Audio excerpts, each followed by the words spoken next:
So I'm going to review this Haas replacement CRT.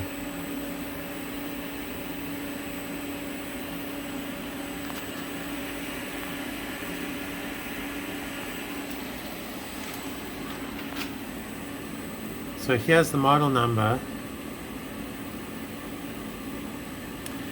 So you'll notice what's interesting is this fits exactly into the original bolt holes. This is a Haas VFOe, which is the same as VF2. It's a 1996 model.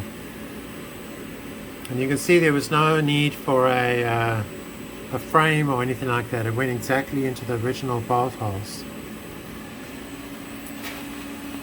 Now what I've done is I've actually cut off the back. So this was the original enclosure for the CRT, and you can see I've used an angle grinder to grind it out. So now I just need to get a sheet of plastic to cover over this thing. Now at the top you've got some buttons.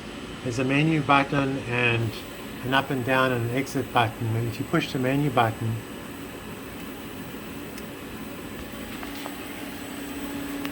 you can see you've got a bunch of menus where you can adjust the VH position, the contrast, the brightness. So that's very nice.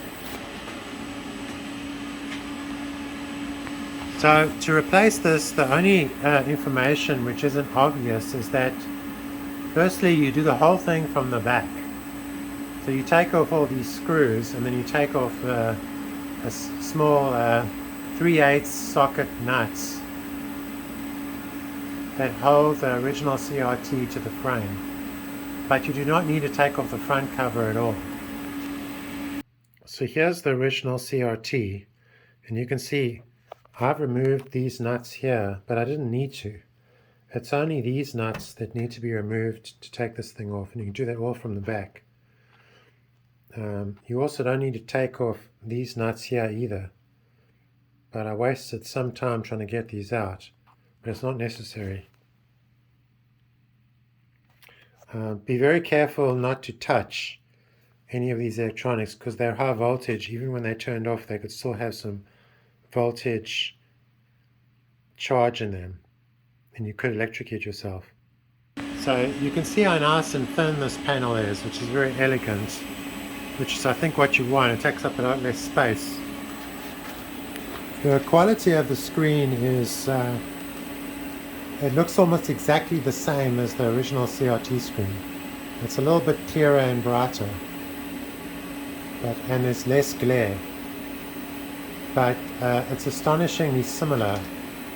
And the bevel that goes around here is very neat.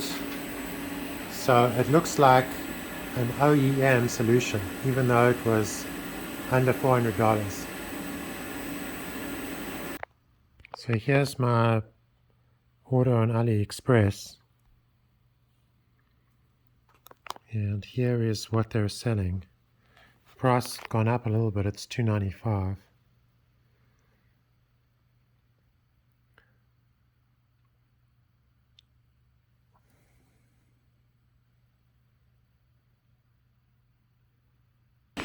So the question is there any point in buying an expensive industrial grade LCD replacement? And I don't think there is, because they're over $1,100 I think, last I checked. And if this stops working, I'll just buy another one for $300, so I don't really care. Now you know everything. Bye bye.